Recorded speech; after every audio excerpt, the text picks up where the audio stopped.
Hola, ¿qué tal? Buenas noches. Gracias por brindarnos el honor de su sintonía. Hoy la presidenta Claudia Sheinbaum dijo que PT y Partido Verde tienen derecho a disentir con su propuesta de reforma electoral, pero la gente va a saber quién defiende las listas de plurinominales que son hechas por las cúpulas partidistas. Además, señaló que ella cumplió con presentar lo que prometió a la gente y afirmó que es falso que se busque regresar a un partido de Estado, ya que se mantiene la misma representación que está en la ley.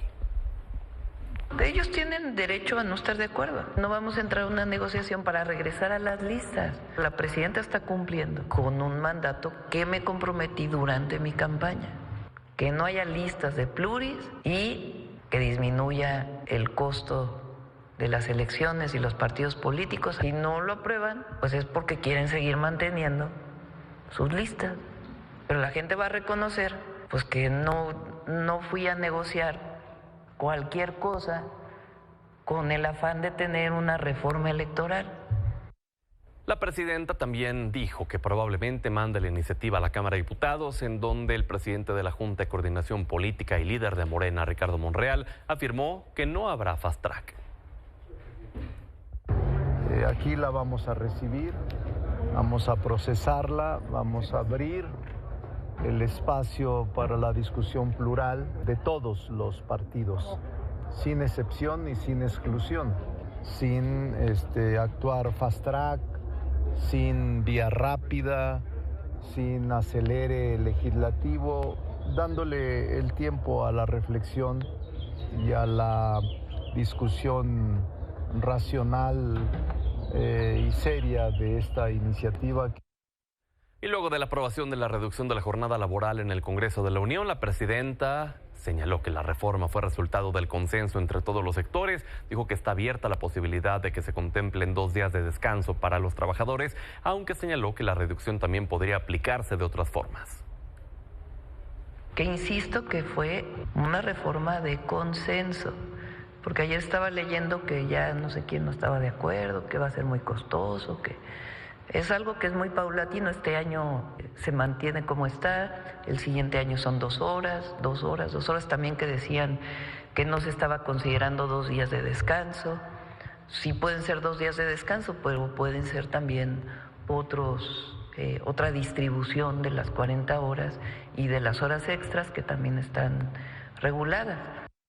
Hasta ahora 13 congresos estatales han aprobado esta reforma para la reducción de la jornada laboral, entre ellos Nayarit, Estado de México, Quintana Roo, Puebla, Oaxaca, Veracruz y San Luis Potosí. Recordemos que la reforma requiere un aval de 17 legislaturas locales para su declaratoria constitucional.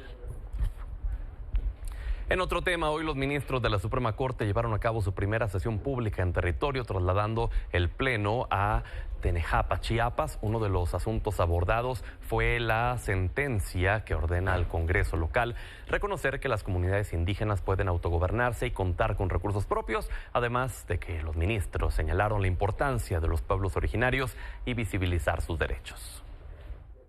Reconocer a la comunidad significa que reconocemos su asamblea, su autoridad, sus normas, pero no teníamos la capacidad para decidir. Y hoy, cuando dice el artículo 2 que somos sujetos de derecho público, ahora ya la comunidad tiene capacidad jurídica. Una justicia pluricultural es, por lo tanto, comprender que no solo la letra de la ley debe guiar nuestra actuación, sino también el marco cultural en la que se aplica. La ley ni puede ni debe estar por encima de la realidad social. Le agradezco a Luisa María Alcalde, presidenta nacional de Morena, que nos acompaña en el estudio. Presidenta, bienvenida. Muchísimas gracias, un gusto estar nuevamente aquí en tu espacio. Oye, te vi hace ratito en la conferencia que tuviste lanzando retos a las presidencias de los otros partidos. Vi por ahí que ya te respondieron incluso, pero sí hay la apertura, digamos, sé que es una cuestión del Congreso, no una cuestión del partido, pero de escuchar a las otras voces para crear un consenso, para crear algo conjunto que sea de beneficio para todos.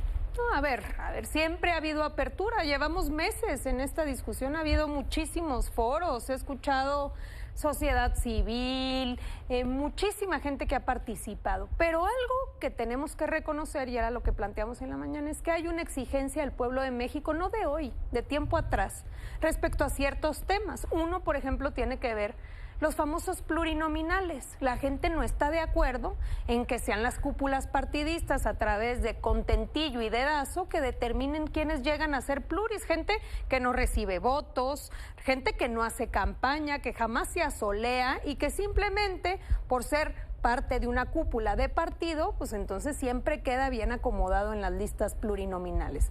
¿Qué es lo que está planteando la presidenta? No es otra cosa que una exigencia de hace, no de ahora, de verdad, o sea, ¿hace cuánto hemos venido planteando esto? ¿Qué plantea? Acabar con la decisión unilateral de los partidos y que sea a través de un sistema más democrático, que le regrese la decisión a la gente. ¿Cómo sería un ejemplo, digamos, de esa decisión? Haz de cuenta que aquí yo tengo la lista de los partidos. Lo primero que hay que saber, porque la falsa narrativa de la derecha y de la oposición siempre está en apostar a la desinformación y la mentira, y dicen, quieren acabar con las minorías. Número uno, no, la distribución sería exactamente la misma que hay actualmente, 500 diputados, 300 por mayoría, 200 por según la cantidad de votos o el porcentaje de votos que obtuviste. No así en el Senado, donde sí se modifica. Así es, donde se quitan los plurinominales, pero en la Cámara de Diputados igual. Entonces pongamos un ejemplo, vamos a decir Movimiento Ciudadano, que obtuvo 1 por mayoría, perdió 299, ganó 1 por mayoría, pero como obtuvo el 11% de la votación, le dieron 26 plurinominales. Bueno, en la propuesta seguiría teniendo sus 26 plurinominales, el PRI seguiría teniendo con 11% de la votación 26, el PAN con 18% sus 40, eso no cambia. En la Cámara de Diputados. Que no se diga que hay una disminución en cuanto a su representatividad, ¿de acuerdo? Ahorita hablamos del Senado, eso es en la Cámara de Diputados. Okay. Entonces, queda exactamente la misma fórmula. ¿Cuál es la diferencia? Bueno, tú como dirigente ya no vas a poder decir, queda Lili Telles, o tú como Alejandro Moreno, dirigente del PRI, pues te pones en primer lugar, está todo dar, no tienes que hacer campaña, tú eres el primero de la lista pluri. Ahora tendría, o la propuesta es que sean que se integre la lista a través, primero, de los mejores perdedores. A lo mejor no ganaste en tu distrito, pero obtuviste una buena cantidad de votos. Tú tienes respaldo popular. Bueno, pues los mejores perdedores de un partido van integrando la lista. Obtienen votos, salen a hacer campaña y son los mejores con respecto a sus pares en el propio partido. Eso por un lado, la mitad.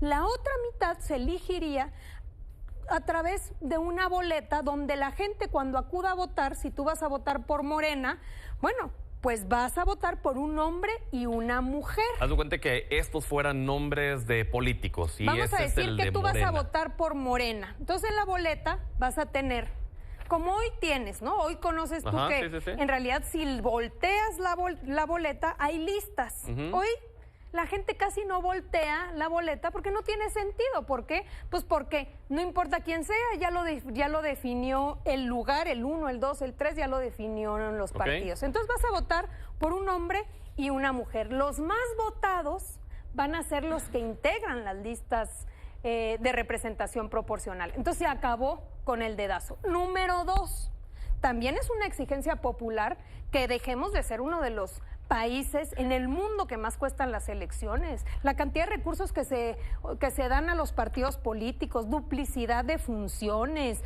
muchísimo, por ejemplo, incluso los excesos en salarios, no solo salarios, bonos, todo eso, o congresos estatales donde hay mucha disparidad. Hay diputados locales que ganan 180,000 pesos y otros que ganan 60,000. Pero reducirle el 25% al INE no compromete. No, pero es que no es al INE. Ahí está la trampa. O sea, ¿qué dice la oposición? Es que le quieren quitar 25% al INE. No, señores. Es 25% al gasto total de la elección. Incluye reducción a partidos políticos, duplicidad de funciones. ¿Qué quiere decir? El INE hace de repente algunas funciones que también hacen los soples. ¿A poco te parece que eso es correcto? ¿Para qué vamos a estar pagando doble cuando se trata de recursos públicos? Bueno, uno tiene la facultad y no tiene por qué duplicarse esa función. O, por ejemplo, otras cosas, regidurías. Bueno, pues hoy tú tienes municipios, con municipios con 30 regidoras y regidores y municipios más grandes que tienen 5 regidores. Entonces, es muy desproporcional y la idea es que se pueda reducir el 25% del costo para liberar fondos para que se puedan destinar al bienestar. Ahora, déjame regresarme al tema de los pluris, porque en el Senado, Movimiento Ciudadano pasaría a tener 6 senadores a quedarse en 2. Fíjate en el caso del Senado. El Senado de la República surge como un pacto federal. ¿De qué se trata? De que se representen ahí no los ciudadanos. Por ejemplo, en la Cámara de Diputados, pues los distritos es en función de la cantidad de personas, representan a los ciudadanos. Acá se representan los estados. En el Senado de la República es el pacto federal. ¿Qué es lo que se está planteando? Bueno, que regresemos al origen, que haya 3 representantes por cada uno de los estados. Es que eso tuvo una distorsión que hoy puedes llegar a tener más senadores de un estado que senadores de otro estado, lo cual resulta absurdo, porque en el Senado de lo que se trata es que no importa si eres un estado pequeñito o un estado muy grande o cuántos habitantes tengas, que tengas la misma voz y la misma representación en el Senado de la República. Entonces sería regresar a eso para que cada entidad federativa, cada estado, cuente con 3 representantes. Y bueno, entonces, ¿no se busca con esto tener una hegemonía? De ninguna, bueno, pero ¿cómo? Si lo que te estoy planteando es que va a ser la misma distribución de representación proporcional, lo único, y por eso yo lo que llamaba en la mañana es a las dirigencias, es a tener un debate honesto sobre estas propuestas, o sea, porque ¿qué es lo que no quieren ellos? Uno, perder el privilegio de elegir a los plurinominales, porque siempre se ha utilizado para castigar o premiar lealtades. ¿Qué hace un dirigente? Te portas bien conmigo, entras en la lista pluri, pero si no te portas bien conmigo, pues te saco, simplemente. Y eso incluso los legisladores actualmente lo saben. Es más, he escuchado a algunos de oposición que no les parece mal la propuesta porque saben que sus dirigencias pues al final acaban siendo muchas veces pues ese filtro cuando sí tienen algún respaldo popular. Entonces, regresar a que la gente decida, por un lado.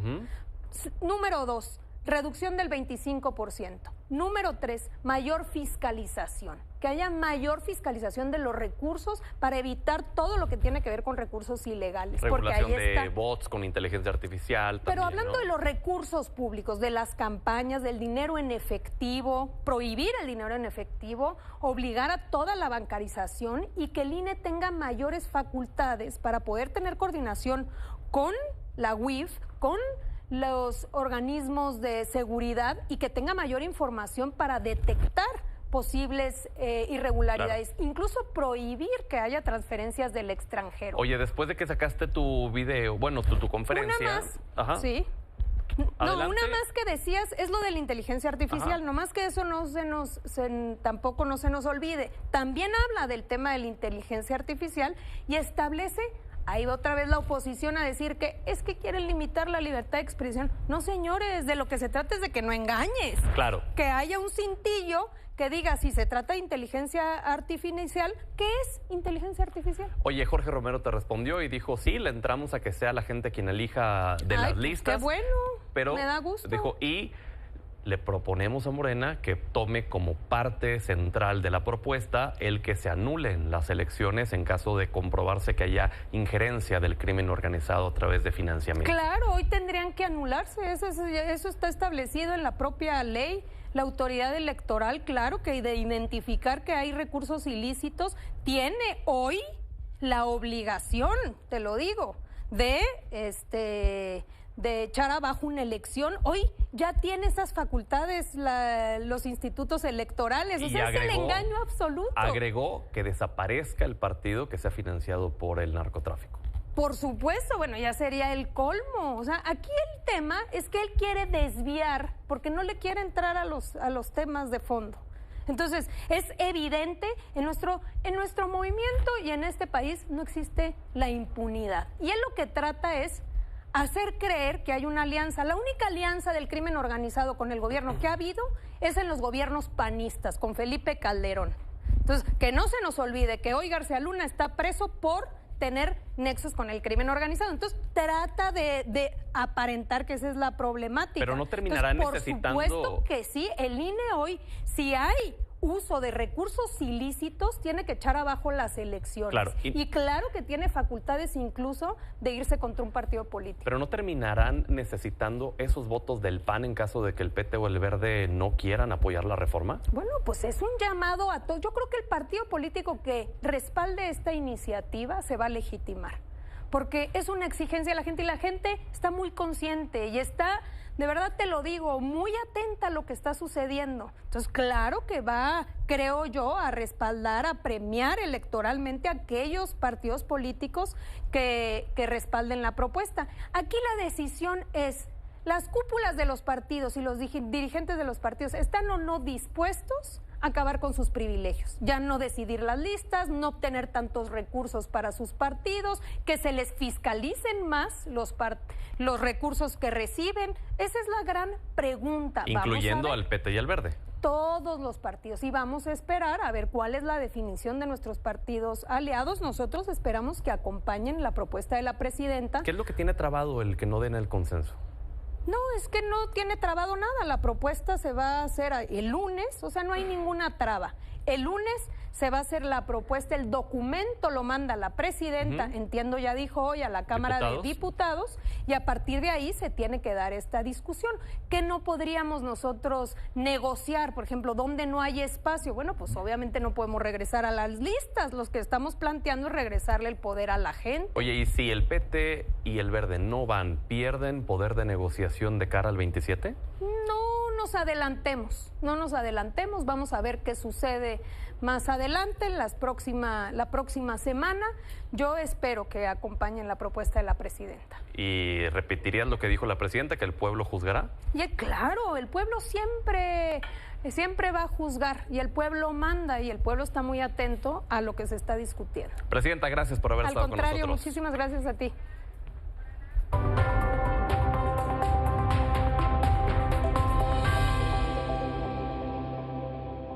Jueves de nuestra mesa de debate, Punto Medio, hablando de lo que sucede en la Ciudad de México, pero en esta ocasión vamos a platicar también de los efectos de esta reforma electoral, y es que hay algo de parecido en lo que ya se hace específicamente en la ciudad con las fórmulas de quienes entran al propio Congreso. Está con nosotros Paulo Emilio García, Tania Larios, Diego Garrido y Sofía Margarita Provencio. Bienvenidas, bienvenidos. Gracias. Buenas noches. Gracias, Pedro. Gracias. A ver, vamos directo con reforma electoral. Tania. Pues lamentable lo que hoy quiere hacer Morena, que es imponer la ley Maduro, controlar, cooptar, censurar, meter sus manos a las elecciones, debilitar al INE, sí, y es importante decirlo, porque ¿por qué debilitar el costo de las elecciones? ¿Qué está en riesgo? Pues la elección popular, los pesos, los contrapesos. ¿Y qué quiere Morena hoy? Que no haya contrapesos. Quieren ser un partido hegemónico y único donde puedan quitar a todos los demás. Okay. La iniciativa que todavía está en el aire porque no hay un documento que podamos analizar palabra por palabra, hasta este momento pretende, uno, quitarle, entrometerse a las elecciones, inclusive a quienes van a ser los representantes de la oposición.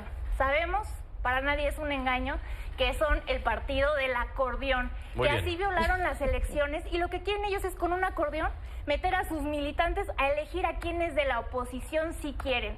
Y también intentar quitar los lugares para tener de facto, con los resultados del 24, como si fueran en las siguientes elecciones, si aplicáramos lo que ha anunciado la presidenta y Morena tendría solitos mayoría calificada. Paulo.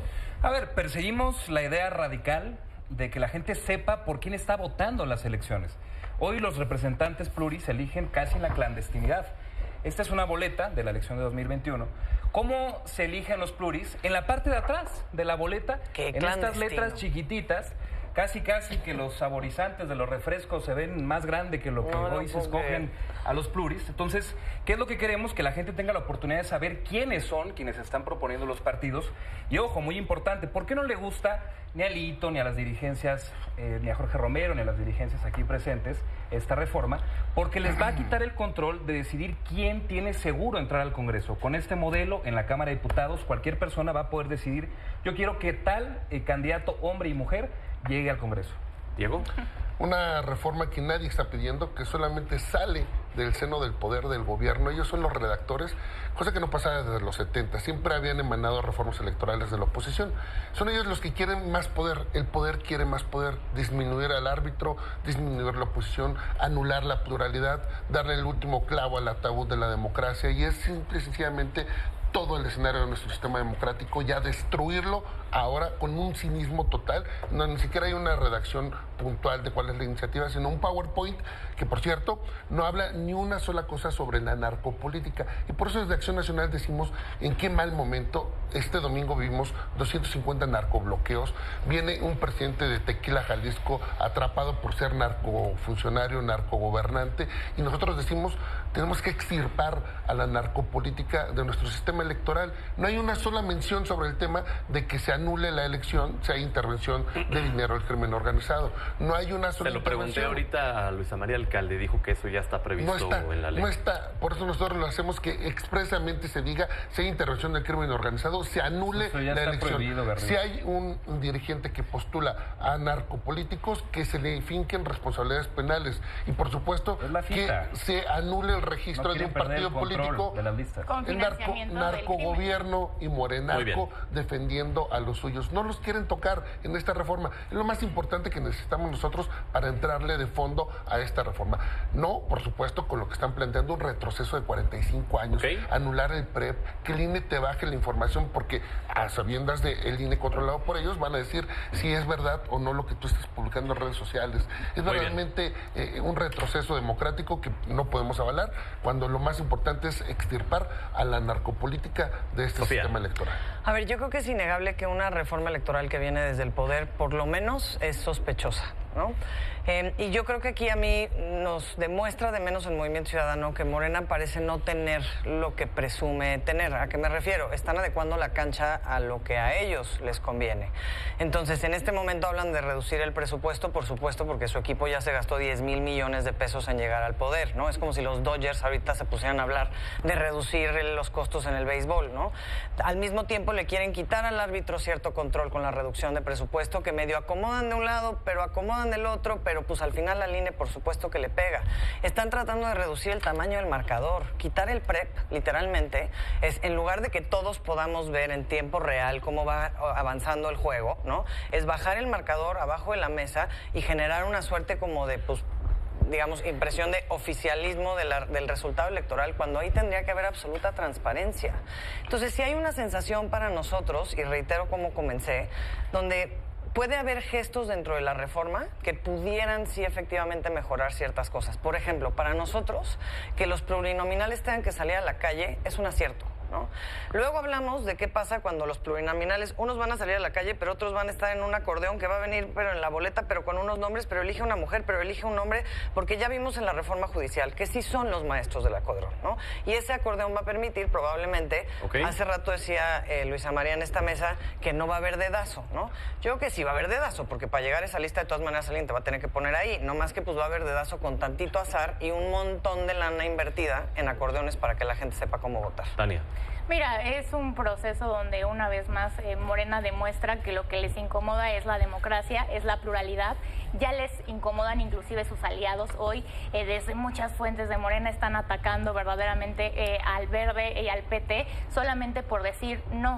Y no a una reforma que no profundiza, abona o fortalece la democracia, sino que por el contrario, la debilita. Por eso para el PRI esto es sumamente preocupante, ya lo hemos dicho, pero también es una reforma que con las problemáticas que hoy enfrenta nuestro país no debería de ser la prioridad, pero sí es la prioridad de Morena. ¿Por qué? Porque quieren controlar el escenario electoral, porque quieren que después del día de mañana los representantes de oposición tengan que ser menos, que no necesiten a sus aliados y solos ellos puedan hacer de deshacer la Constitución y las leyes que les acomoden, quitarle peso a la oposición, coartar las voces de la oposición y meterse en la vida interna de los partidos opositores de sus decisiones, cuando en Morena utilizan el dedazo o lo que es igual, ¿no? La encuesta, la famosa encuesta para elegir a sus candidatos. Pues me parece una burla, una simulación y muestra lo que es Morena, que es un partido que lo que quiere impulsar en México es la ley Maduro para estar más cerca cada vez de ser Venezuela.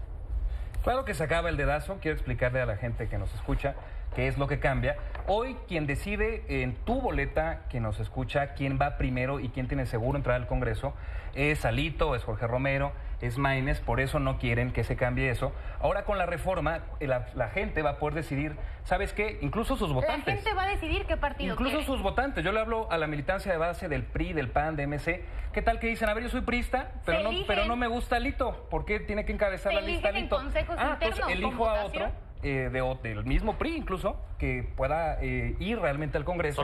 Solo un paréntesis. El Consejo Interno del PRI está hecho a modo para Alito. No.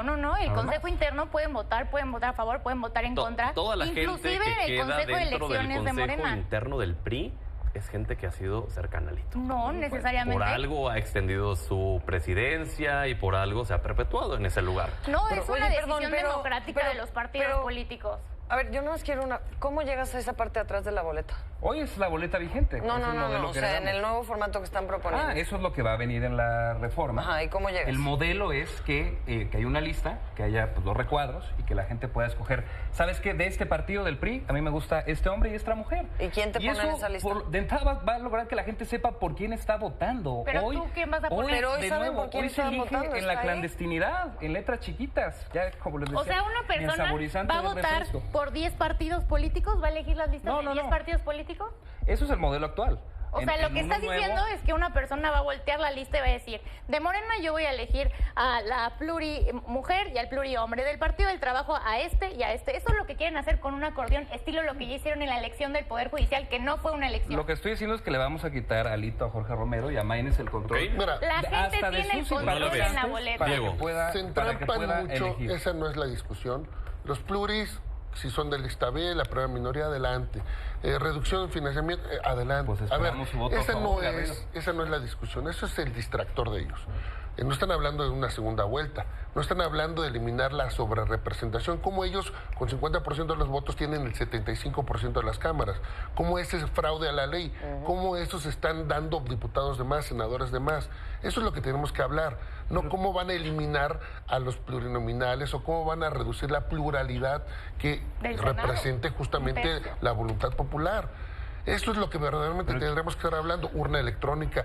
¿Esto en qué le beneficia? Todo lo que están proponiendo Morena y su narcopartido, y su narcogobierno, ¿en qué beneficia al pueblo? Oye, lo de la sobrerepresentación, ¿no lo pudieron haber cambiado el PRI y el PAN antes? Nosotros ya lo hemos propuesto. No, pero cuando tuvieron mayoría. Estaba el límite. Es que está el límite. Está prohibida la sobrerepresentación. Lo que hicieron ellos fue un fraude. Sí proponían eliminar los 200 diputados pluris. Ahí está. Disfrazaron a morenistas del partido. Mira, déjame le explico porque vemos que no conoce Paulo como la ley electoral. En el sexenio que nosotros reducir los pluris. Siempre hemos fijado que el 8% es sobre su representación. Lo hemos propuesto en 4% para que se reduzca la diferencia. Lo que hicieron ellos fue una simulación. Compitieron algunos por el Verde o por el PT y luego integraron otra bancada, o compitieron por Morena y al final se pasaron a otra bancada. Ahí es donde hacen las asimetrías y es donde se genera la sobrerepresentación. Así entró Paulo al Congreso de la Ciudad, haciendo este fraude a la ley, por cierto. Es uno de los espurios e ilegítimos, no por otra cosa. Es justo como lo que queremos eliminar nosotros, que no haya gente que no merecía estar en el Congreso y haciendo este fraude a la ley. Vamos con Sofía. A ver, pero es que justamente, y en esto que apuntas de si en su momento lo pudieron ellos haber modificado o no, creo que de nuevo demostramos la soberbia de un proyecto como Morena, porque no entendemos que esto es el poder. Todos los que estamos aquí deberíamos de saber, y si no lo saben vayamos enterándonos, de que esto es como una rueda de la fortuna y no es permanente y no es para siempre, y están impulsando una reforma electoral que, o sea, que lo que hace sentir es como que ellos creen que se van a quedar ahí toda la vida, porque efectivamente si no están arreglando temas de sobrerepresentación, el asunto de los topes de campaña a mí me parece absurdo. Seguimos jugando en una cancha donde hay unos topes de campaña que obligan a la no transparencia, a todas las personas que se los terminan volando, es ver cómo pueden hacer artilugios para defender un supuesto presupuesto y reducirlo, o sea, porque topes de campaña que nadie respeta. Y por otro lado, cuando empiezas a reducir el presupuesto, lo que vas a empezar a favorecer es, pues si yo otra vez no puedo comprobar lícitamente que tengo el apoyo de estas 10 personas porque mi tía, mi prima, mi vecino y mi X me quisieron dar, entonces voy a empezar a recurrir a mercado negro. Entonces yo creo que no arreglan nada de lo que tendría que arreglar. Muy por el contrario, por eso digo que están ajustando la cancha a las dimensiones que a ellos les conviene, lo cual sí significa que el discurso de amor con amor se paga y todas estas cosas se les acabó. Ya no están en una posición cómoda donde van a poder garantizar el éxito en las elecciones y por ende el poder, en lugar de permitir que la oposición pida una reforma electoral, viene y le impone desde un lugar donde además, dicho sea de paso, con nadie que no fueran ellos mismos la fueron a consultar. Ahora, en la reforma que se propone hay algo de lo que ya se hace en la Ciudad de México, ¿no? A ver, ¿alguien nos puede explicar por cómo supuesto. funciona esto? En la Ciudad de México existe la primera minoría, que justamente es a los que compitieron por distritos de mayoría y no alcanzaron a ganar, se les considera y entran algunos con porcentaje de representación del partido. Es el mejor perdedor, que se combina con la lista que hay de representación proporcional que todos los partidos tienen y que la presidenta de Morena también así llegó a ser diputada. Entonces es muy incongruente como hoy Morena, volvemos a lo mismo, dinamita los mecanismos con los que ellos se representaron, buscaron la pluralidad y también es el derecho de la gente a representar la diferencia del pensamiento político de este país.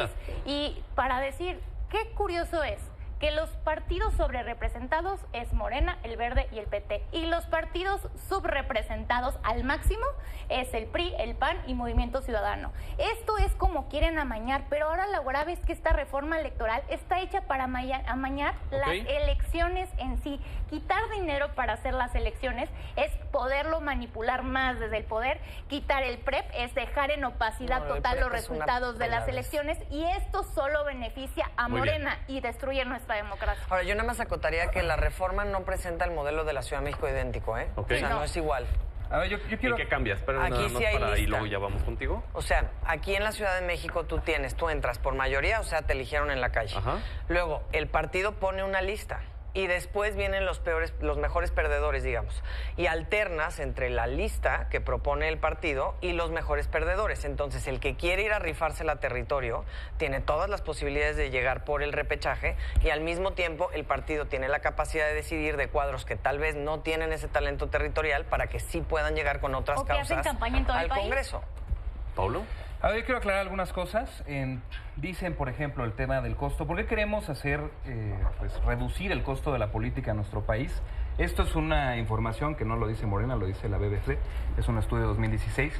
El costo por voto en diferentes países, en México es de $25. ¿Y por qué no Estados reducen Unidos el costo 11, del huachicol? Brasil 12, Francia 2, Rusia 0. Tenemos una democracia cara. ¿Qué es lo que estamos pidiendo, que estamos proponiendo? Que se reduzcan gastos que son superfluos. Muchos consejeros no quisieron reducirse el sueldo, como lo propuso el presidente López Obrador. Y también homologar, por ejemplo, que no haya excesos en los sueldos de los diputados locales, que no haya regidores, como decía la presidenta del partido, que hay municipios pequeños con 30, 40 regidores. Eso es lo que queremos quitar. Y por último, cierro, no dejo de contestarle aquí a los de la fachobancada, que es la verdad muy paradójico que hablen de combatir la narcopolítica y lo que dice aquí Garrido, que no, que se prohíba la participación de los políticos relacionados con el narco, cuando ellos se fotografían con un ex narcogobernador. Más bien deberían ayudarnos a dar el paradero de dónde está Cabeza de Vaca. Si quieren reducir costos, pues que combaten el huachicol fiscal. 600,000 millones al año que su secretario de Marina, sus gobernadores y sus operadores políticos son coludidos con el narco. Que no creen células como la barredora a través de sus gobernadores. Eso es lo que queremos combatir, la narcopolítica. Nosotros desde el PAN no vamos a entrarle a una reforma que no combata la narcopolítica, que es la que defiende. Y sobre todo, tenemos que reivindicar que el gobierno no puede ser juez y parte. No podemos dejarle en las manos manos del gobierno, el PREP, el conteo, la censura, lo que se publique, la libertad de expresión, los derechos. Esta reforma sí atenta contra tus derechos, sí atenta contra tus libertades y sí atenta contra el voto libre. Sofía, y contigo terminamos. A mí me parece un cinismo absoluto que hablen de reducir costos cuando son el partido que prometió donar prerrogativas en 2 ocasiones distintas, particularmente el temblor del 17, y nunca hicieron absolutamente nada. Quieren reducir costos, empiecen por ustedes mismos en su casa. 10,000 millones de pesos que se ha gastado Morena en literalmente llegar al poder desde el 2015. Es uno de los partidos más caros del mundo. Si quieres hablar de votos caros, de verdad, empiecen por hacer ustedes... Es el modelo actual que queremos cambiar. En segundo, o sea, y en general, nada más para cerrar, a ver, para nosotros la postura es, el lunes que llegue la reforma, habrá una opinión mucho más formal. Claro. Hoy por hoy partimos desde el sospechosismo. Claro. Reitero que una reforma que viene del poder no se merece menos que eso. O sea, uno tiene que estar sospechoso de qué es lo que está planeando el partido en el poder con esta reforma para poderse sostener. Y a partir de ahí empezar a discutir realmente qué puede ser beneficioso para el país y qué es beneficioso nada más para quienes quieren sostenerse ahí. Pues bueno, la siguiente semana platicamos ya con la propuesta hecha, con el dictamen hecho y ahora sí con los pormenores. Gracias, mientras tanto, por haber estado aquí. Muchas gracias. Vamos a la pausa, regresamos. Daniela Pacheco, buenas noches. Háblanos sobre el paralelismo entre lo que sucedió con el Mencho y Pablo Escobar. Buenas noches, Pedro. A ver, creo que es bastante comprensible porque a raíz de la muerte del Mencho se empieza a revivir esta historia de Pablo Escobar. Sin embargo, creo que más que repetir la historia, estamos frente a fenómenos que comparten elementos parecidos, como por ejemplo la violencia extrema, el control territorial, este desafío al Estado, pero en contextos profundamente distintos. Escobar en su momento fue el rostro de una época en la que el narcotráfico colombiano estaba altamente concentrado, tenía una estructura casi empresarial, casi vertical, ¿no? Y además tenía, esto es bastante importante, de cierta forma un liderazgo carismático y era bastante visible. En cambio, el Mencho encabezaba una organización que operaba, digamos, en un ecosistema criminal mucho más fragmentado, mucho más globalizado, mucho más diversificado. Escobar no solamente construye su poderío con armas, con violencia, sino con la narrativa. Intentó legitimarse de alguna manera como un actor político. Recordemos que fue congresista suplente, convirtió esta confrontación con el Estado colombiano en una guerra abierta, estos atentados indiscriminados inclusive en las grandes ciudades colombianas.